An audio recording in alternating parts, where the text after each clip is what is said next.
BBC մեդիայի ուղիղ եթերում լուրերի ամփոփիչ թողարկումն է, ես Գառնի Մութաֆյանն եմ, բարի երեկո։ Այժմի թողարկման համար առանձնացրել ենք հետևյալ թեմաները։ 23 գերի Բաքվի բանտում, 60 քաղ բանտարկյալ Հայաստանի բանտերում, ինչու է լռում միջազգային հանրությունը։ Իրավապահները հասել են ապարան, համայնքապետարանի աշխատակիցների են ձերբակալել։ Ինչու է մերժվել բնակչության ֆինանսական վիճակը թեթևացնող առաջարկը, ինչ դեր ունի Սամվել Կարապետյանը եւ ինչ է սպասվում առաջիկա նիստում, բացահայտումներ ՀԵՑ-ի նախկին ղեկավարությունից։ Գումարում, հանում, բազմապատկում, պետական որ մարմնին ինչքան փող կհասնի բյուջեով, արդեն ուրվագծվում է 2026-ի պետության դրամապանակի պարունակությունը։ Նախարարության թույլտվությամբ Հնդկաստանից քաղցկեղի անորակ դեղեր են ներմուծվել Հայաստան։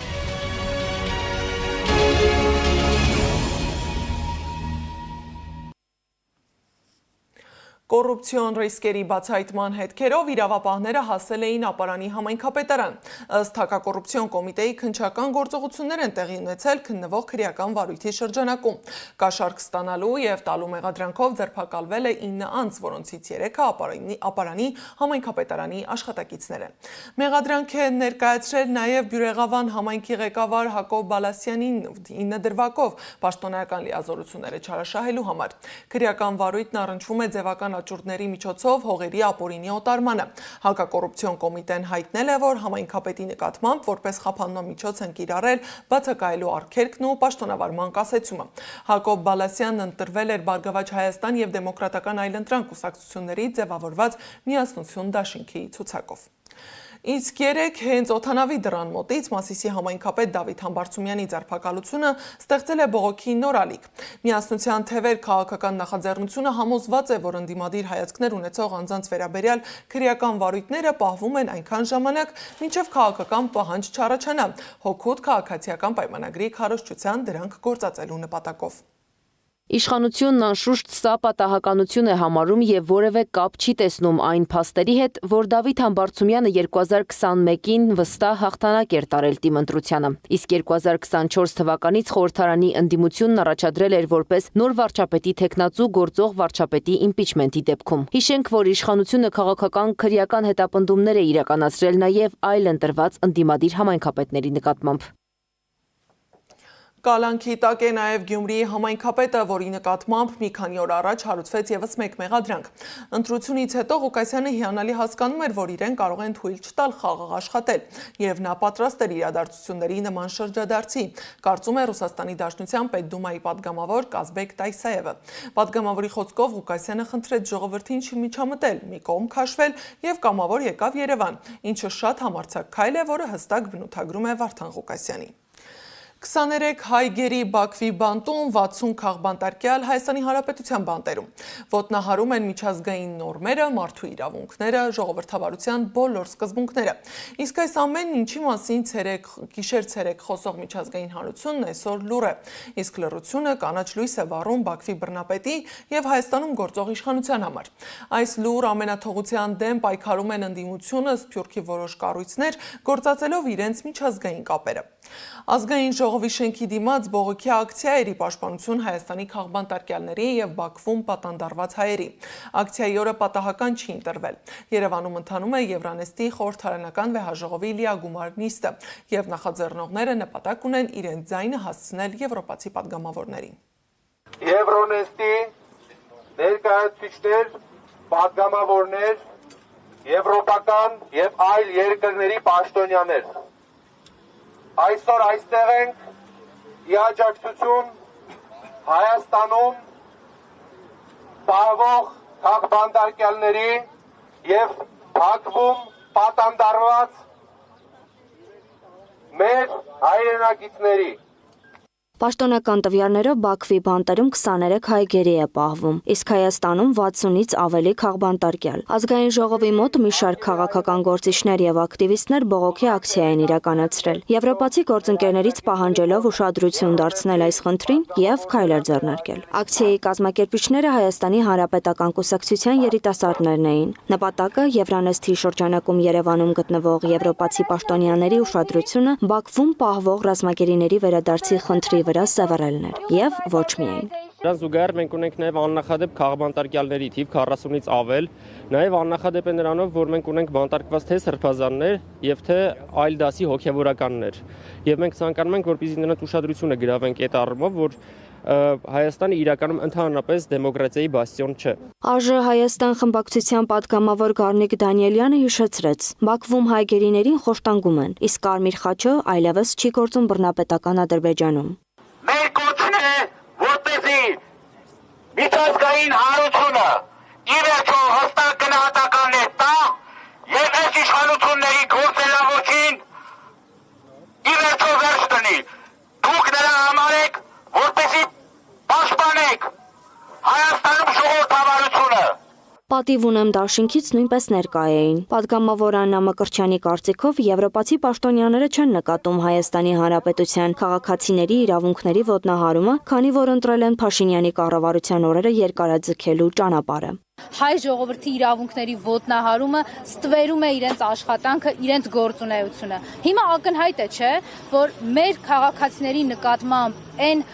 անուշադրությունը, որ կա եվրոպական կառույցների ու պաշտոնյաների կողմից, հստակ ուղղորդված է։ Դերասանուհի Անահիս Սարդարյանն էլ անտարբեր չէ ոչ Բաքվում, ոչ Երևանում կատարվողի նկատմամբ։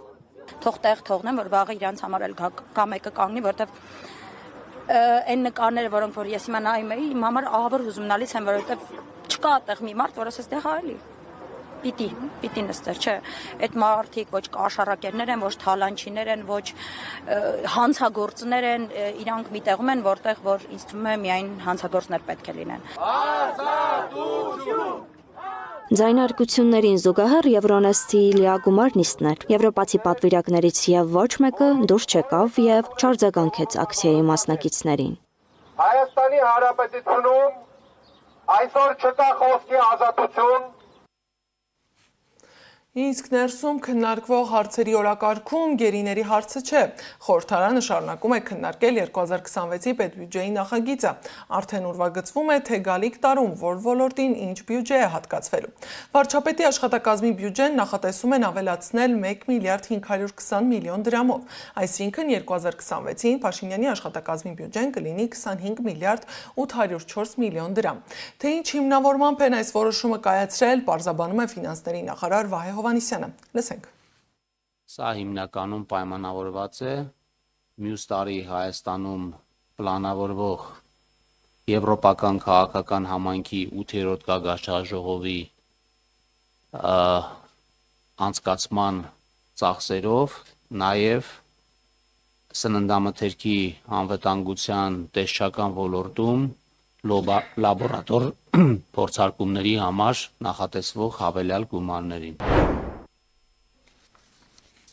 Փոխարենը կնվազի ազգային ժողովին ու նախագահին հատկացվող բյուջեն։ Գերատեսչությունն առաջարկում է ազգային ժողովին հատկացնել 7 միլիարդ 4 միլիոն դրամ, որը 68 միլիոն դրամով քիչ է նախորդ տարվանից։ Իսկ հանրապետության նախագահի աշխատակազմին 1 միլիարդ 618 միլիոն, որը 40 միլիոն դրամով քիչ է նախորդ տարվանից։ Հովհաննիսյանի խոսքով բյուջեն գրեթե բոլոր մարմիններում նվազել է, բացառությամբ որոշների։ Ուզում են օպտիմիզացնել պետական կառավարման համակարգը, այսինքն ավելի շատ արդյունք կարողանանք ստեղծել ավելի քիչ ռեսուրս ծախսելով, համոզված է նախարարը։ Սակայն գործընկերոջ հետ համաձայն չէ ԿՊ-ական պատգամավոր Վլադիմիր Վարդանյանը։ Ես մի տեղել եմ լսել, որ ավելի քիչ ռեսուրսով ավելի լավ արդյունքի հասնել, պրինցիպի վրա ազգային ժողով չլինի, կամ 3 պատգամավորից բաղկացած լինի, դիցուկ, շատ ավելի օպտիմալ կլինի։ Չէ, ասում եմ, որտեվ լսել եմ նման։ Իսկ մինչ ազգային ժողովում գումարում, հանում ու բազմապատկում են բյուջեն, ՀԵՑ-ի նախկին ղեկավարությունը նոր բացահայտում է անում։ Պարզվում է դեռ հունիսին հնարավոր է եղել էժանացնել հոսանքի գինը, բայց պետությունը մերժել է։ ՀԵՑ-ի նախկին ղեկավարությունը շարունակում է պնդել, որ գնի նվազեցումը տեխնիկապես եւ ֆինանսապես այսօր էլ հնարավոր է, եւ դա հնարավոր է անել ոչ թե ՀԵՑ-ի, այլ սեփականատեր Սամվել Կարապետյանի շահույթի հաշվին։ Ինչու է մերժվել բնակչության ֆինանսական վիճակը թեթևացնող առաջարկը, ինչ դեր ունի Սամվել Կարապետյանը եւ ինչ է սպասվում առաջիկա նիստում, տեսանյութում։ Էլեկտրաէներգիայի սակագինն իջեցնելու հնարավորություն ըստ ՀԵՑ-ի նախկին ղեկավարության եղել է դեռ այս տարվա հունիսին, բայց մերժվել է քաղաքական նկատառումներով։ Մեր ձևով շարժման համակարգող Տաշիր ընկերությունների խմբի փոխնախագահ Նարեկ Կարապետյանը բացահայտում է. դեռ ամռանը եղել են բոլոր նախադրյալները, որպեսզի էլեկտրաէներգիան էժանանա։ 5 ամիս առաջ հունիսի 6-ին մինչև հունիսի 17-ի հայտնի դեպքերը մենք ՀԵՑ-ի անունից դիմել ենք ՀՑԿՀ նախագահին հոսանքի գինը իջեցնելով 3.6 միլիարդ դրամի չափով, քանի որ համակարգի խնայողությունների եւ կորուստների նվազ լինելու արդյունքում առաջացել էր դրական հաշվեկշիռ։ ՀԵՑ-ի նախկին տնօրենի պաշտոնակատար Դավիթ Ղազինյանը պնդում է. հնարավոր է բնակչության համար սակագինը նվազեցնել անգամ հիմա, Սամվել Կարապետյանի շահույթի հաշվին, սակայն իշխանությունները միտումնավոր ձգձգում են գործընթացը։ Իմ ինֆորմացիայով արդեն 6 եւ ավել միլիարդ է դարձել այդ 3.6 միլիարդը եւ հիմա նույն պնդումն անում ենք սակագինը իջեցնելու համար։ Հիմա իջեցրեք, ինչի՞ չեք իջեցնում։ Այնտեղ նամակի մեջ նշված էր տարվա վերջ կներվերանայենք, տարվա վերջին մնացել է 2 ամիս, իմջալուց ասեմ, այս 2 ամիսը ձմեռվա ամիսները գիտեք, որ շատ է հոսանք ծախսվում։ Շատ ավելի լավ հիմա արեք, որպեսզի այս շատ ծախսած հոսանքի համար ավելի քիչ վճարվի, էլի որոշակի չափով զսպվի բեռը։ Ղազինյանի խոսքով իշխող քաղաքացիական պայմանագիր կուսակցությունը փորձում է քաղաքականացնել գործընթացը, ներկայացնելով այն որպես բիզնես շահերի հակադրություն։ Հիմա իրենք հավաքելու են կամ եկող տարվա փետրվարին տարին ամփոփելուց հետո փորձեն զսպեն սակագին իրենց ապիկար, այսպես կառավարման արդյունքում առաջացած խնդիրների, որը հետում շուտով բոլորս ենք տեսնելու ու արդեն տեսնում ենք, կամ իջեցնելու պարագայում ասեն կառավարիչն եկավ 6 ամիս աշխատեց, շատ լավ աշխատեց, որի արդյունքով իջեցնում ենք։ ՀԵՑ-ի տնօրենի նախկին պաշտոնակատարը պնդում է. անհրաժեշտ ֆինանսական բալանսը կա եւ հնարավոր է սակագինը փոխել առանց լրացուցիչ ռիսկերի։ Սամվել Կարապետյանը վերջին հաշվով կորցնում է ՀԵՑ-ը, բայց իր գումարները ստանալու է հետ։ Այսինքն ժողովրդի հաշվին ընդհանրապես քաղաքական հարց են լուծում իրենց համար։ Հանրային ծառայությունների կարգավորող հանձնաժողովն արձագանքել է ՀԵՑ-ի նախկին ղեկավարության հայտարարությանը, նշելով, որ նպատակահարմար են գտել սակագները վերանայել տարեվերջին, համակարգի ընկերությունների ֆինանսատնտեսական գործողության տարեկան արդյունքների հիման վրա։ Հունիսի 13-ին հանձնաժողովի նախագահի պատասխան նամակում առաջարկը մերժվել է։ Տեղեկացնում ենք, որ էլեկտրաէներգետիկական համակարգի ընկերությունների սակագների վերանայումը սովորաբար իրականացվում է տարեկան կտրվածքով, քանի որ էլեկտրական էներգիայի արտադրության եւ սպառման կանխատեսվող հաշվեկշիռը կազմում է տարեկան կտրվածքով եւ ընկերությունների ֆինանսատնտեսական գործունեության արդյունքների լիարժեք գնահատումը հնարավոր է լինում իրականացնել տարեկան արդյունքներով։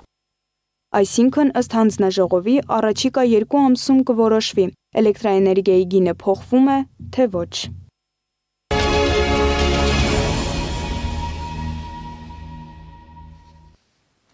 Խորհրդարանում այսօր քաղաքական հարցեր էին ինտիմ տեսանյութի վերաբերյալ, որը վերագրվում է Արշակ Սրբազանին։ Հայաստան խմբակցության պատգամավոր Արծվիկ Մինասյանը վարչապետի աշխատակազմի ղեկավար Արայիկ Հարությունյանից հետաքրքրվել է, թե ածնտեղյակ է արդյոք, թե ինչպես է մարդու անձնական կյանքի նյութը հայտնվել համացանցում։ Մինասյանի խոսքով, եթե տեսանյութը նկարահանել է ազգային անվտանգության ծառայությունը, դա հանցագործություն է, իսկ եթե ոչ, ուրեմն ծառայությունն իր գործը չի անում։ Մինասյանը նաև անդրադարձավ Վասեկոսեներին, թե տեսանյութի տարածման հետևում վարչապետի աշխատակազմի ներկայացուցիչներն են։ Հարությունյանն էլ հերքեց նման կապերը, ասում է իշխանությունը որևէ առնչություն չունի արտահոսքի հետ։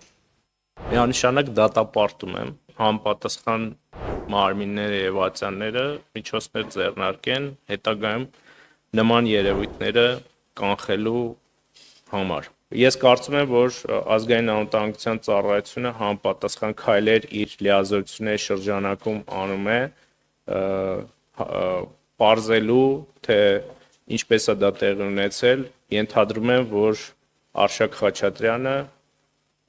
ով ըստ տարածված այդ տեսանյութերի կամ իմիջիալից ես որևէ տեսանյութ կամ նյութ սրա հետ կապված նույնիսկ չեմ բացել, բացի վերնագրերը տեսնելուց։ Ենթադրում եմ, որ Արշակ Խաչատրյանը դիմաց կլինի իրավապահներին եւ ես իրեն կոչ եմ անում հիմա ժողովուրդ բարբերականը ուղիղ ձայնագրում է, հենց իրեն շատ լավ է, որ դիմել է։ Կարգալույց Ստեփան Ասատրյանը որոշել է դուրս չգալ վանքից, շարունակում է անվավեր արարողակարգեր իրականացնել, խախտելով եկեղեցական ու օրենսդրական կանոնները։ Իսկ Հովանավանքի նոր քահանան Տեր Սարգիսը սպասում է վանք մտնելու իր հերթին, խորանը կոծեն ու կմատուցեն պատարագ, օրնված սպասակադրություններ ու մկրտություններ կանեն։ Գործընկերները ժամեր առաջ Հովանավանքում էին, կարգալույց քահանան հրաժարվել է մեկնաբանել իր քայլերը, մանրամասները ներկայացրել Տեր Սարգիս քահանան։ Եկեղեցու բանալիների հետ կապվածը ոչ թե 3 է կատարվել, այլ արդեն մեկ շաբաթ առաջ էր դա կատարվել։ Ուղղակի երբ որ ես ոստիկաններից մեկին հարցրեցի, թե ինչ խնդիր է, իրանք միջուկը հանեցին, տարան եւ բերեցին, փոխեցին եւ մեր մոտ եղած բանալիները այլևս անպետք դարձան։ Իրենք ասացին, որ անվտանգությունից ելնելով մենք էլ այլևս մանրամասների մեջ չմտանք, մտածելով, որ վարչապետի գալու հետ կապված անվտանգություն է պետք եւ բանալիները վերցրել են, բայց բանալիները շարունակաբար մնում է իրենց մոտ եւ այս տեղեկությունը, ինչպես դուք ասացիք, արդեն դարձել է, արդեն ընդլայնվել է եւ տեղեկությունը տարածվել է ամենուր։ Այո, բանալիները իրենց մոտ է։ Ըստ մեր թեմում եղած կարգ ու կանոնի, ամեն մի եկեղեցու բանալին գտնվում է մոմավաճառի մոտ։ Ով որ առավոտյան գալով շուտ սահմանված ժամին բացում է, մաքրում, պատրաստում է եկեղեցին եւ այլևս հոգեվորականը բոլոր հավատացյալները գալիս են եւ արդեն մաքուր պատրաստի եկեղեցում իրենց աղոթքն ու ամեն իրողություն կատարում են։ Եվ երեկոյան էլ արդեն մաքրելով, պատրաստելով եկեղեցին մոմավաճառը այդ ամեն ինչ հավաքում է, դուռը փակում եւ գնում է։ Հիմա ինքը այդ իրավունքը չունի։ Իր մոտ կան բանալիներ, նախկին բանալիներ, որոնք այլևս պետք չեն։ Բանալիները գտնվում են իր մոտ։ Ինքն է ամեն օր առավոտ գալիս, բացում, որոշ եւ իր հետ կան մարդիկ, ովքեր են, դրանք չգիտեմ։ Գործընկերոջը Սանի Աբաղյանի պատրաստած ռեպորտաժը կարող եք դիտել վաղը լուրերի թողարկումների ընթացքում։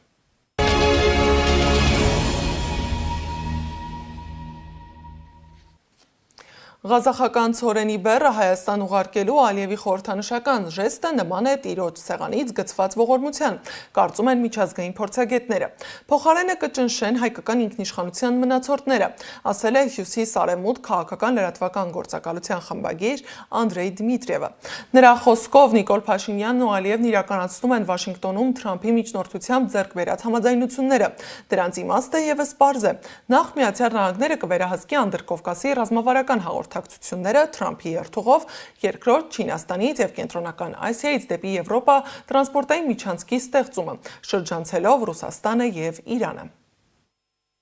Բաքվի եւ Երևանի միջև տրանսպորտային կապերի ապաշրջափակումը դեռևս լիովին համաձայնեցված չէ։ Նիկոլ Փաշինյանը մոտենում է 2026 թվականի խորհրդարանի ընտրությանը։ Կարևոր է ցույց տալ Բաքվի հետ բանակցությունների գործնական արդյունքները, որոնք այս կամ այն կերպ կազդեն հանրության առօրյա կյանքի վրա։ Տարածաշրջանից դուրս խաղացողների համար կարևոր է նաեւ Հարավային Կովկասում վիճակի հնարավոր ազդեցությունը հարևան երկրների եւ տարածաշրջանների, այդ թվում Իրանի եւ հետխորհրդային Կենտրոնական Ասիայի դիրքորոշման վրա։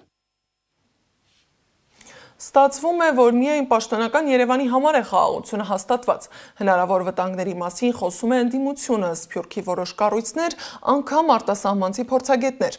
Իսկ ինչ ազդակներ են գալիս Ադրբեջանից եւ նրա մեծ եղբորից Թուրքիայից։ Զանգեզուրի միջանցքն ունի Հարավային Կովկասի աշխարհատնտեսական քարտեզը փոխելու ներուժ, հայտարարել է Անկարայում գտնվող Թուրքիայի տնտեսական հետազոտությունների հիմնադրամին առընթեր Մերձավոր Արևելքի եւ Կենտրոնական Ասիայի ուսումնասիրությունների ինստիտուտի տնօրեն Հիլմի Դեմիրը։ Ըստ նրա, նոր երթուղին կամրապնդի Ադրբեջանի դերը որպես տարանցիկ հանգույց, նպաստելով երկրի ոչ նավթային հատվածի հետագա զարգացմանը։ Իսկ Թուրքիայի դեպքում Զանգեզուրի միջանցքը կխթանի Արևելյան Անատոլիայի նահանգների տնտեսական զարգացումը, կապահովի Կենտրոնական Ասիայի եւ Եվրոպայի միջև մատակարարման շղթաների ճկունությունը։ Վերջապես Հայաստանի համար նոր երթուղին հնարավորություն կտա հավասարակշռված ինտեգրման, ինչպես արևելքի, այնպես էլ արևմուտքի հետ, կբարձրացնի լոգիստիկ ծառայություններից ստացված եկամուտները, ասել է Դեմիրը։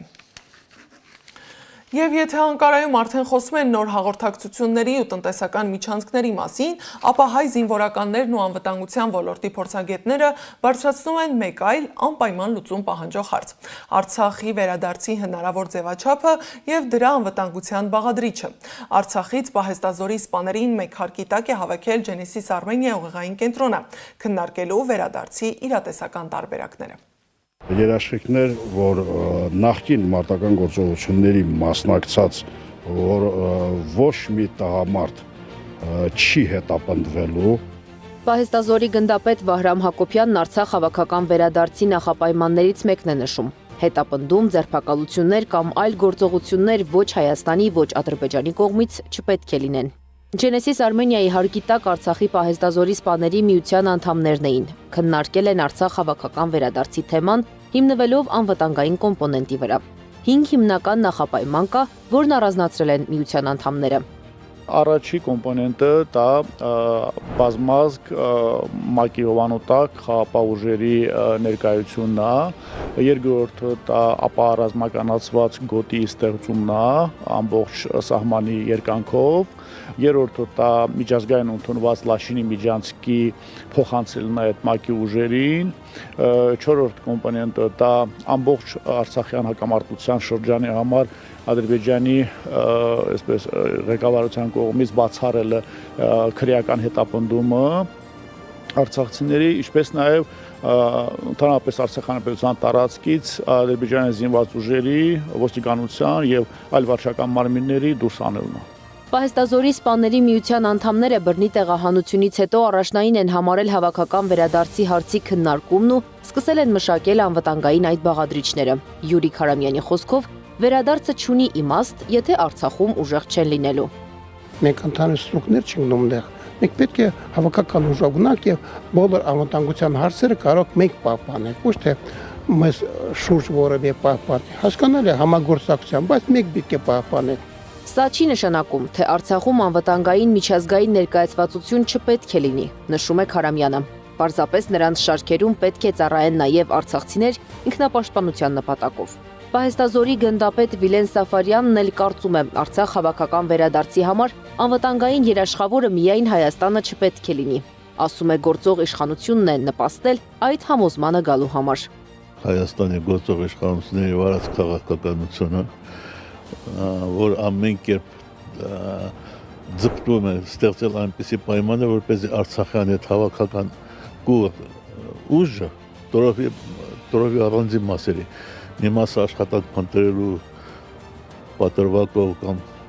տեղափոխում են Ռուսաստանի Դաշնություն, մի մասը անվերադարձ եվրոպական երկրներ եւ process-ը շարունակում է։ Ադրբեջանի հետ հարևան լինելը Պահեստազորի գնդապետին սովորեցրել է միշտ զգոն լինելը։ Ասում է, որքան համաձայնագրեր լինեն, պայմանավորվածություններ ստորագրվեն խաղաղության համար, միևնույնն է, Արցախում մարտունակ պետք է լինել։ Ունենանք նաև այն մոբիլիզացիոն ռեսուրսը, որ կարող ենք այդ միջազգային անվտանգությունը ապահովող կառույցների հետ համատեղ մեկտեղ ի պաշտպան կանգնել Արցախի հանրապետության բնակչությանը։ Պահեստազորի գնդապետների հետ փակ քննարկման ընթացքում անդամներն այլ առաջարկներով են հանդես եկել։ Արմեն Սարգսյանի խոսքով փորձառու զինվորականները առանձնացրել են անվտանգային ամենակարևորներից մինչև երկրորդական թվացող խնդիրները։ Ինչպես կարելի է կատարելագործել նոր Արցախյան հանրապետության նոր պաշտպանության բանակը ինչպեսին պետք է լինի, բացի պաշտպանության բանակից ինչպես պետք է միասնաբար աշխատեն բոլոր անվտանգության բաղադրիչները։ Մասնագիտական խմբի հետ քննարկումը հնարավորություն էր առկա հարցերի լուծումների մասին խոսելու եւ նոր հարցեր բարձրաձայնելու համար։ Արմեն Սարգսյանի խոսքով հատուկ ուշադրություն են դարձրել նաեւ անվտանգության գործում կրթական համակարգի դերին։ Անի Աբաղյան, Մհեր Դավթյան, Սամվել Իսրայելյան, Նոնա Գևորգյան, ABC Media։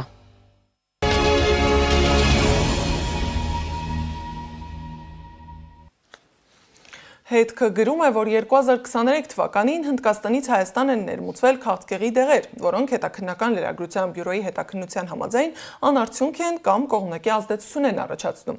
Նման մի դեպքի մասին հետքը գրել էր 2023-ին։ Մանկական քաղցկեղի անորակ դեղեր էին բերել Հայաստան։ 2 տարի անց այս պատմության հետքերը տանում են նույն հասցեով՝ Վիոլետա բժշկական կենտրոն։ Բրիտանական հետաքննական լրագրության բյուրոն 2025 թվականի հունիսին քաղցկեղի բուժման համար գործածվող դեղերի վերաբերյալ մի հետաքննություն է հրապարակել։ Փորձաքննության են ենթարկել քիմիաթերապիայի տեղամիջոցներ տարբեր արտադրողներից։ 189 փորձանմուշների 20%-ը չի համապատասխանել որակական չափանիշներին, ինչը ներառում է 17 արտադրողի 20 ապրանքանիշ։ Հետաքննությունը պարզել է, որ դեղամիջոցների գործածումը կամ ոչ մի օգուտ չի տալիս, կամ կողմնակի ազդեցություն է առաջացնում լուրջ հետևանքներով։ Այս անորակ դեղամիջոցների տարբեր խմբաքանակներ հայտնվել են աշխարհի ավելի քան 100 երկրում, չեն շրջանցել նաև Հայաստանը։ Հիդրոթերապևտաբանության և մոնիտորինգի կենտրոնը ներկայացրել է Երևանում մթնոլորտային օդի որակը։ Փոշու պարունակությունը գերազանցել է սահմանային թույլատրելի կոնցենտրացիան կենտրոնում և Արաբկիրում։ Ազոտի երկօքսիդի պարունակությունը գերազանցել է սահմանային թույլատրելի կոնցենտրացիան Նոր Նորքում, Արաբկիրում, Շենգավիթում, կենտրոնում։ Ծծմբի երկօքսիդի պարունակությունը չի գերազանցել սահմանային թույլատրելի կոնցենտրացիան։ Եվ վերջում, անձրևը կրկին կաթվածահար է արել մայրաքաղաքի երթևեկությունը։ Վատ եղանակը դարձել է հերթական 10 բալանոց խցանման պատճառ։